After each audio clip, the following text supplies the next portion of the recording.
Thank you, Mr. Chair. Mr. Chair, I wish to direct my question to the former President. Mr. President, good afternoon. Good afternoon, Mr. President. First of all, I wish to acknowledge your courage in taking full responsibility, full legal responsibility to all the victims of war on drugs, both legal and illegal, as you have mentioned, Mr. President. Hindi ko na kontrolado kasi ma'am. And Mr. President, I wish to manifest that it is my humble opinion that one will not take legal responsibility unless there is no willingness as well to admit being behind all the killing incidents that transpired during the war on drugs. It is therefore the humble submission of this representation, Mr. Chair, that with that statement coming from the former President, he acknowledges that all the killing incidents during the war on drugs spring from his order to kill drug personalities. That is a manifestation, Mr. Chair. Mr. Chair, I understand that the resource speaker, the former President, is a lawyer. Mr. President, may I request that you educate the Filipino people, and I am certain that you understand what conspiracy theory is all about. Please educate us, Mr. President.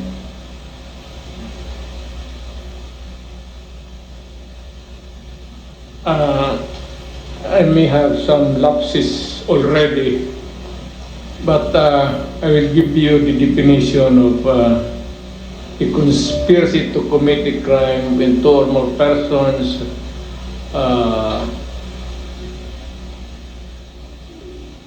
decide or discuss to commit a crime and actually do it. More or less ganon ang takbo ng ano.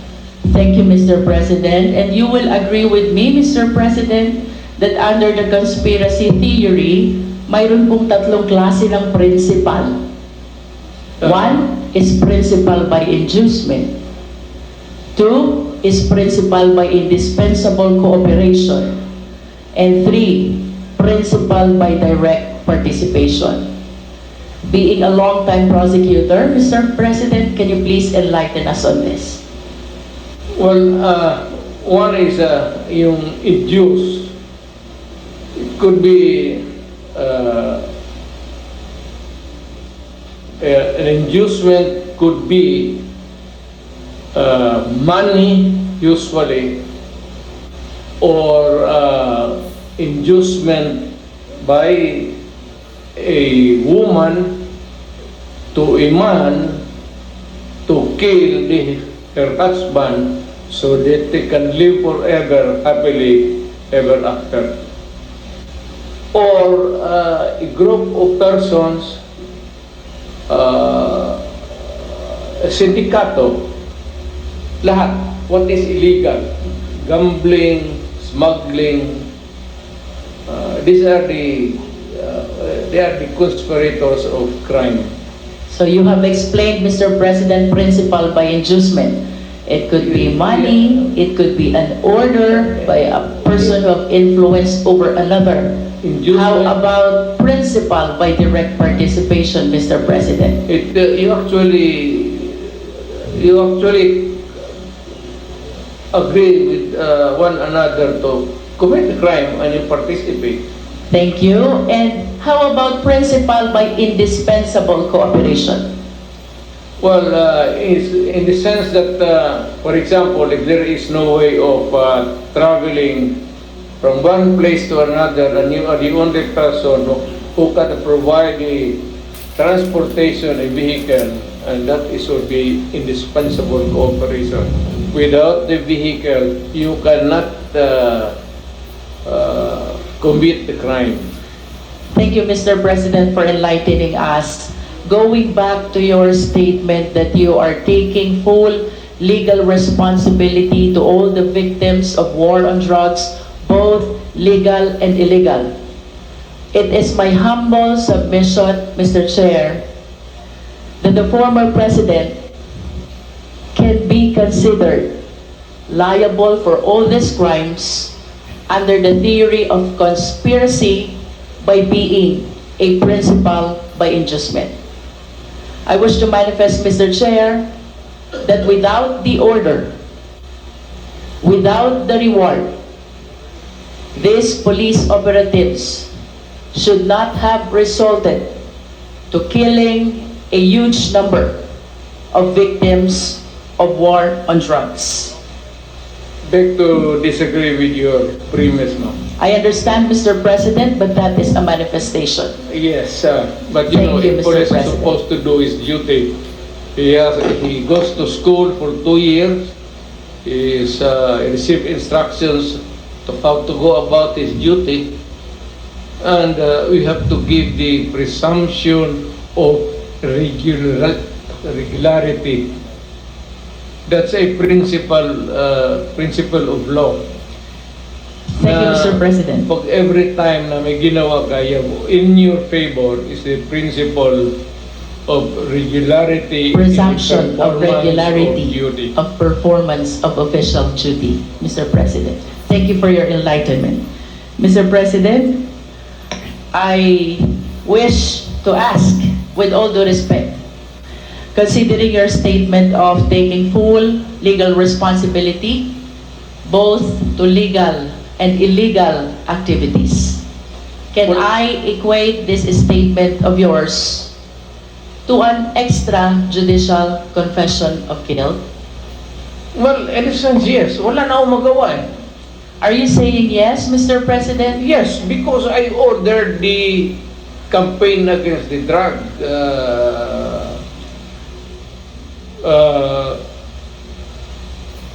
syndicates. At kung anong ginawa nila, whether illegal or not, it was ako ang nag-utos. In that sense, I take that responsibility of their actions. Wala akong magawa eh. Commander ako, nag-utos ako. Puntahan ninyo yan. Just like a commander, or not a military, police, iutosan mo.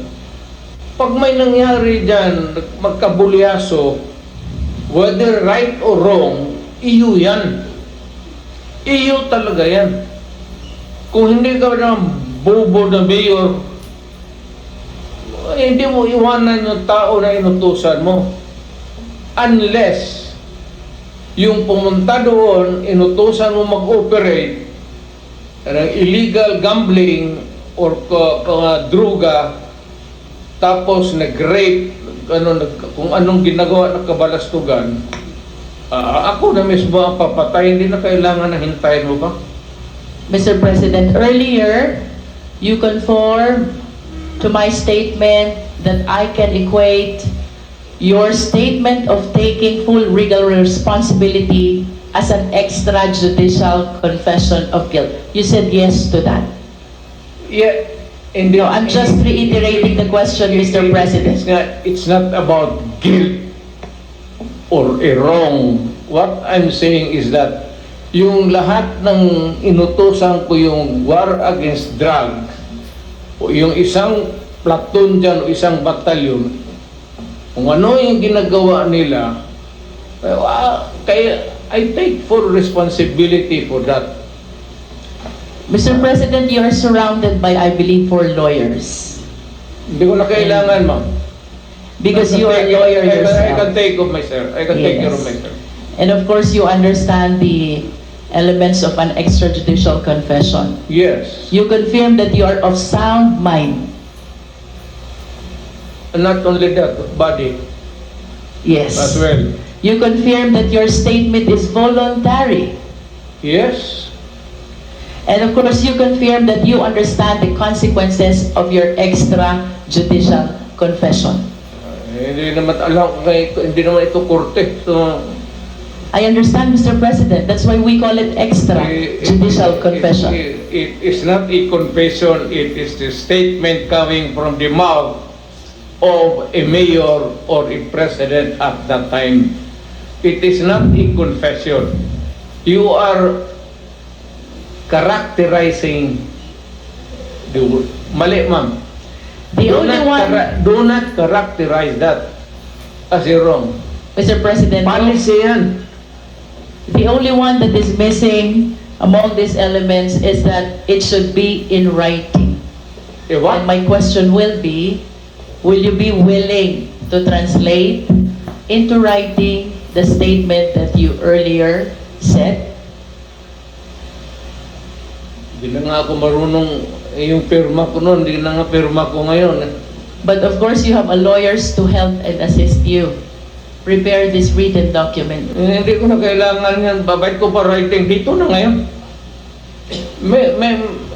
It's documented by the records here.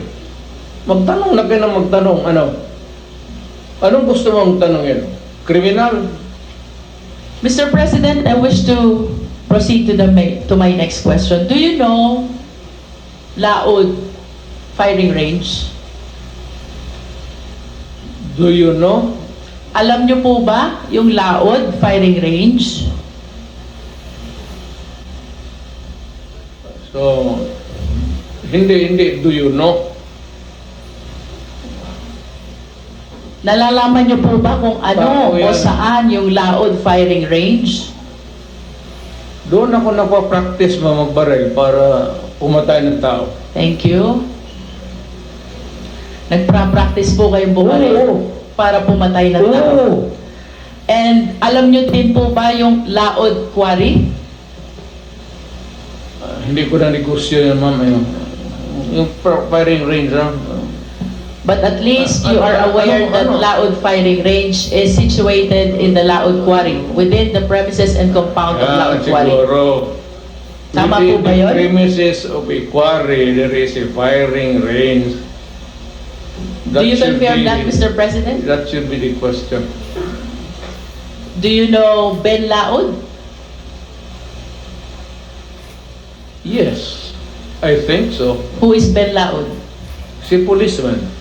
He's a policeman. He owns the land He owns the land. where the firing range is located. And do you remember, Mr. President, that the CHR, during the time of the former chairman, Laila de Lima, investigated and inspected this Laod Quarry, where they were able to discover human bones. Are you aware of that?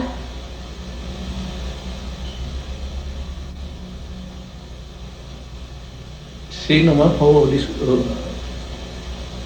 investigated? Panahon po ni Chairman Laila de Lima sa Commission on Human Rights. Sorry, I do not know her. Nag-imbestiga po ang CHR I tungkol should sa extrajudicial killing kung saan nakadiskubre po ang taga-CHR na mga buto ng katawan ng tao. Kayo po ba ay aware dito? I am aware of only one bone. Dala-dala ni... Sino yung sinabi mo? CHR former chairwoman, Laila de Lima. It's there. Hindi... Isa lang po. And you are aware also that the former DOJ Secretary, Vitaliano Aguirre, represented Ben Laod in the investigation of the extrajudicial killing.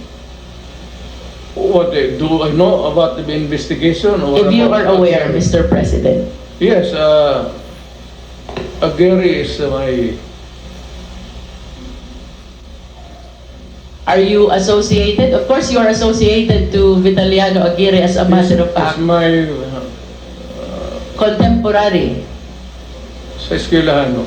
And during your time, You appointed him even as the DOJ Secretary. Tama po ba? Yes, because bribe. During that time, Mr. President, you were the mayor. Tama po? Mayor of Davao City. No, I cannot appoint a secretary. Hindi ako, mayor lang ako po, so it has to be Now, let me rephrase my question, Mr. somebody President. else's job, not mine. During the time when these extrajudicial killings happened, you were the mayor? Tama po ba yun? Well, not only during my time as mayor, Was there any point in time, Mr. President, na pinaimbestigahan niyo po itong mga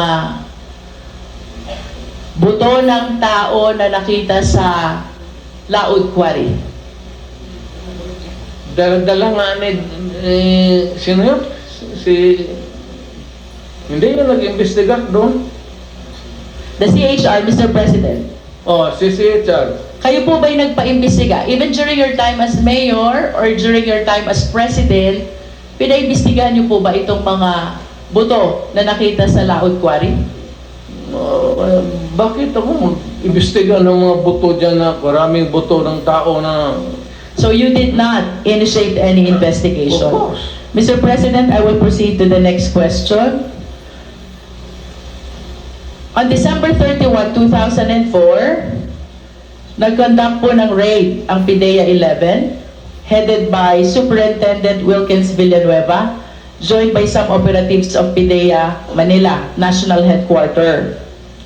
6 po yung Chinese na napatay. But in addition to this Chinese, a certain SPO4, Val Carillo, apprehended Alan C. along with 10 other companions. Based on the affidavit of Mr. Las Cañas, Mr. President, you ordered the killing of Mr. Alan C. along with the 10 other companions. That is not true. That is the job of the police. Hindi ko trabaho magpatay mo. There are 2 important observations in his affidavit, Mr. President.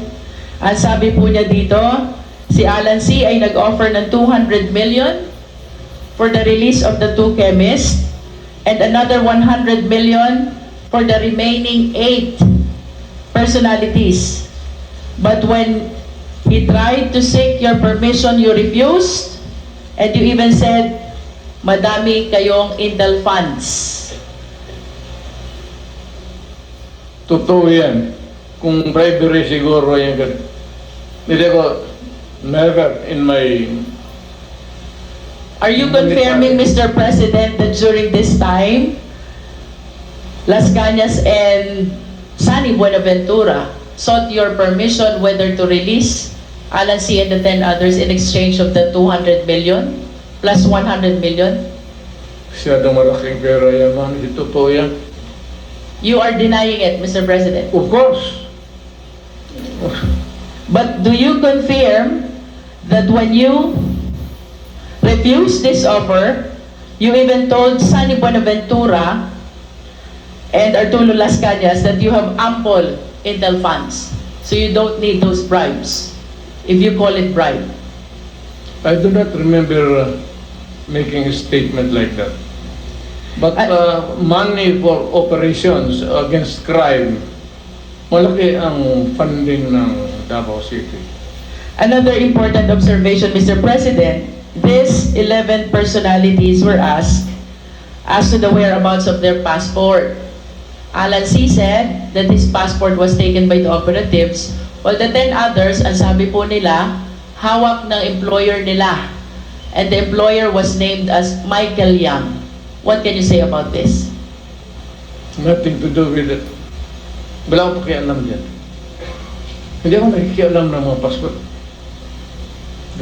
Mr. President, to conclude the question about this Dumoy raid, this is the raid of the PIDEA which happened in Davao Shabu Laboratory on December 31, 2004, where 6 Chinese personalities were killed during the raid and the 11 others were brought to Laod Quarry, where they were summarily executed and buried. upon your order according to the testimony of Arturo Las Cañas? Do not believe Turlos Kanya. Let me proceed to Pinupula the ka lang niya. next question, Mr. President. In 1993, Mr. President, binomba po itong St. Peter's Cathedral in Davao City where 7 died. Naalala niyo po ba ito? And according to Arturo Las Mr. Cañas, Chair, point of order. What was I would like to find out Excuse me, if Attorney Delgra is coaching the President. Because she has been whispering in the ears of former President. What to find out? Attorney Delga, please refrain from coaching. The President is able to answer all these questions being asked He's of him. advising me. And About the you're only legal rights. limited to advising Legal your client with his rights. Nothing more, nothing less. He's I a hope lawyer. you follow the rule, Attorney Delgra. Please proceed. He does not have to coach me. I know how to answer. Mr. Chair, 1993, binomba po ang St. Peter's Cathedral, Davao City where 7 died. Nalala niyo po ba ito, Mr. President? Yung simbahan, ma'am. Opo, St. Peter's Cathedral in Davao Yes, City. At sangayon po kay Arturo Las Cañas, kayo ay galit na galit sa pangyayaring ito. Sino hindi magalit, ma'am? At dahil po sa inyong mahigpit na galit, ay inorderan niyo po itong sina Las Cañas na bombahin ang mga moske kasama po ang Kamamara Mosque at Bancorehan Mosque. What can you say about this? Crazy, ma'am. Do you know that my mother is a Muslim? That's an idiot statement. In other words, you are denying. Of course. Mr. President, let me proceed to June Pala. Sino po si June Pala? Well, he was a broadcaster. He is a broadcaster who used to criticize you during his programs. Tama po ba? Everybody. Pati ako, tama yan. Trabaho niya yan. And according to the testimony of Arturo Las Cañas, you ordered the killing of June Pala.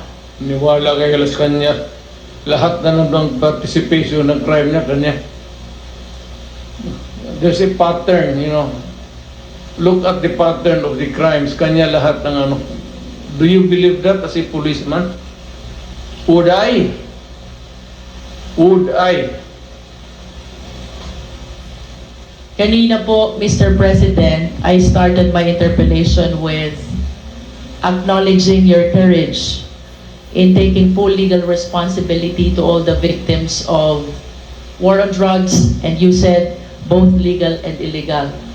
The reasons why I asked about Laod Quarry, where human bones were found. The reason why I asked about the Dumoy raid, where 11 Chinese personalities were summarily brought and killed to Laod Quarry. The reason about why I asked about the mosque bombing and the killing of June Pala is I wanted to substantiate the courage that I saw on you when you initially expressed taking full legal responsibility to all the victims of war on drugs, both legal and illegal, according to you. You are substantiate? Yes, Mr. President. Where's the proof? Mr. President, I'm anchoring my questions about the separate incidents from your initial statement that you are taking full legal responsibility. Yes. All the victims of war on drugs, you said both legal and illegal. Yes. Mr. President, you are a long-time prosecutor, correct? And of course, it is very fundamental upon us, all lawyers, the requirements of due process. We are zeroing in on a particular individual now. Due process is the law which hears before it condemns. Due process is the law which requires notice and hearing. If you say so. Mr. President, I hope that we will be reminded that by due process, the end does not justify the means. Kanina po, tinanong din po kayo ni Honorable Brosas about the number of the victims of war on drugs. Tinanong po kayo about statistics, and you lamented na hindi nyo po alam or dala yung records. Now, I want to share to the public the statistics of the victims of war on drugs. We are... Mr. President, this is from PIDEA. I think this is a consolidated effort of Karapatan, Global Witness, National Union of Journalists of the Philippines, the Supreme Court, Rappler, and the Philippine Drug and Enforcement Agency. We have 6,252 individuals in police anti-drug operations as of May 2022. 27,000 to 30,000 individuals, including those killed vigilant style. 427 activists, human rights defenders, grassroots organizers as of December 2021. Land and environment defenders as of December 2020, 166. Journalists, media workers as of April 2022, 23 victims. Judges, lawyers, prosecutors as of December 2021, 66 victims. And mayors, vice mayors as of December 2021, 28 victims, Mr. President.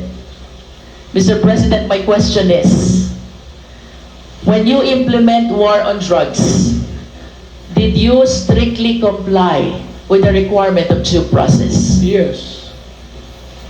Mr. Chair, I will wrap up. Thank you, Mr. President.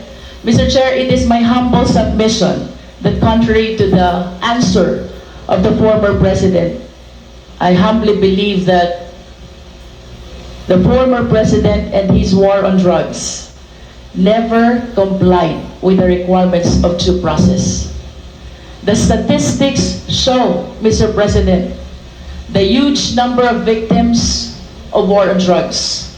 If my memory serves me right, during the time of Aquino administration, there are like around 200, and during the present administration, there are around like 200 victims as well of war on drugs. Given this statistics, Mr. Chair, this is almost or around 31,000 victims of war on drugs, if indeed they follow the requirement of due process. Wala po dapat ganito karaming patay. At ang dapat, maraming kaso na pending in court. I hope all of us will be reminded by the fundamental law that no person should be deprived of life, liberty, and property without due process of law. By Mr. President's own admission of his accountability, both to legal and illegal actions of the police, it is the humble submission of this representation, Mr. Chair, that the Quadcom is ready to make a recommendation for the filing of the necessary action in court. That is a violation of the law, RA 9851, Act defining and penalizing crimes against international humanitarian law, or at the very least, the murder cases as defined under the revised penal code. To finally conclude, Mr. Chair, last series of questions to Mr. President, again to substantiate the courage that he was able to show during the initial part of this hearing. Mr. President, in the past hearing of Quadcom, may 3 Chinese drug lords na napatay sa Davao Penal Colony. Are you willing to take accountability and responsibility also for this? Wala na ako niyan, ma'am. Nandito na ako sa Maynila.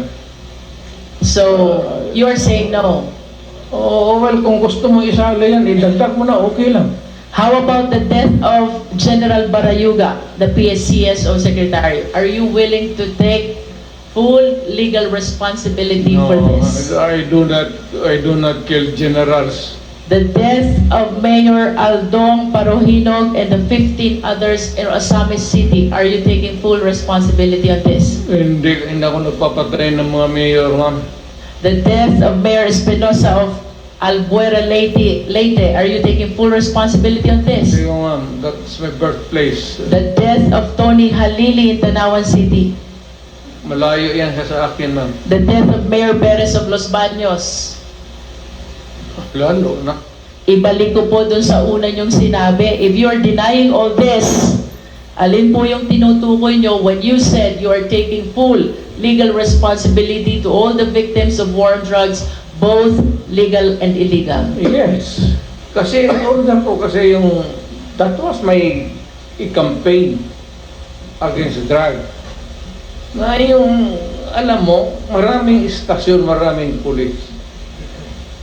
Kung nagkaletse-letse doon, hindi ka maghugas ng kamay. Dapat sabihin mo, akin dyan, kasi of course, nagkamali sila. Now, if there is an appropriate action na gusto ninyong ilabas, then file the case in court. Wala nang pigil, matagal na yan yung sabi extrajudicial killing. I am challenging anybody or everybody who makes the accusation, whether it is really true or not, maybe true, file the case in court because may korte tayo. And even if you will admit na totoo yan, you have to go to court because I will make the admission there again. Are you saying, Mr. President, that when you go to court, you're willing to admit also your accountability for all the deaths during the war on drugs? Ay, of course, may abogado man ako, ma'am. Kung ano sabihin ng abogado ko, sunod ako. I hope that everything that you said before the quad can be reduced in writing so that truly we can believe that you're taking full legal responsibility to all the victims of war on drugs, both legal and illegal, because as lawyers we believe that by extrajudicial confession, we have to put that in writing, Mr. President. Totoo yan, ma'am. I order the campaign against drugs. Hindi ako it's a policy of government or of the president. Hindi ako maghugas ng kamay. Hindi ako magsabi hindi kasi yung department, hindi, akin yun. Mr. President, last question. If one of these days the ICC will come, will you voluntarily submit yourself? Sipain ko pa sila, ma'am. But you said a while ago that if somebody will sponsor your fare to the ICC, you will voluntarily submit yourself to their investigation and jurisdiction. Yes. Pero kung sila magpunta dito, sipain ko. But will you confirm that you are willing to submit Oh. voluntarily yourself to ICC? Punta ko doon, sipain ko rin sila. Same. I have nothing further, Mr. Chair. Thank you, Mr. President. Thank you, Congresswoman Luistro. The next to interpolate. Yes, Mr. Chair, with all due respect, Mr. Chair, the Sunday bombing of Davao City is known to me personally because at that time I was the chairman of the Human Rights Committee of the Point of order, Mr. Chair. What is the point of order, Congressman Ako? We do not know the personality of Attorney Bello, and he has not been invited as a resource person, and therefore has no right to speak before this committee. I agree, Your Honor. I have no contradiction to this manifestation of the Honorable Chair, Congressman Ako. But I just want to inform this body of what the Easter bombing is all about. Because the Honorable Congressman Luistro mentioned about it. And she insinuated that as a result of the Sunday bombing, former President Duterte caused the bombing of Muslim mosques, which is not true because at that time, Your Honor, he was just a fiscal of Davao City. Okay, I salamat know po. that, Your Honor, because I was the one who investigated this incident upon the direction of the Integrated Bar of the Philippines. So, for the record, Congressman Luis Ro, Mayor Duterte or President Duterte was a fiscal at the time of the bombing of the San Pedro Cathedral. Okay, It thank is not you. true. Thank you, Attorney Bello. Your manifestation is noted. Thank you very much, Your Honor. Mr. Thank you. Chair. Thank you. So, I have a 19-second video of the interview of the former president about the Dumoy bombing. If this representation may be minutes is allowed that, to. I think this is 19 seconds, Mr. Chair. seconds, okay, please. Secretariat, kindly play.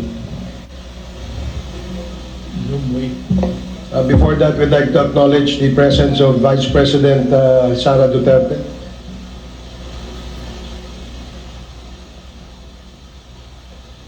Secretariat, can you please play the video?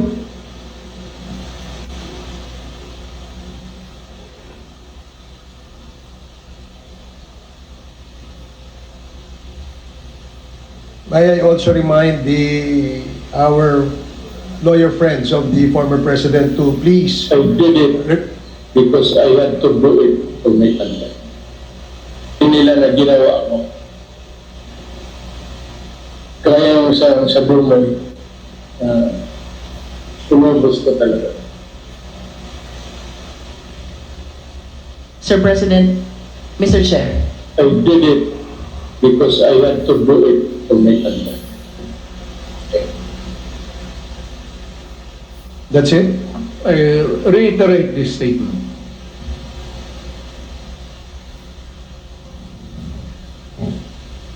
The former president said that he reiterates the statement he made in that video. With that, Mr. Chair, then I conclude this interpellation. Okay. Thank you, Congresswoman Luistro. So again, before we acknowledge the next interpellator, I'd like to remind our friends from the lawyer friends of our former president to please, it is not allowed under our rules that you can make manifestations, but we do appreciate the information that you shared, and we will take note of that information. But again, let me emphasize that under our rules, we cannot allow the lawyers of our guests or our resource person to speak and address the committee. So I hope that is clear to our lawyer friends. And with that, we will now acknowledge the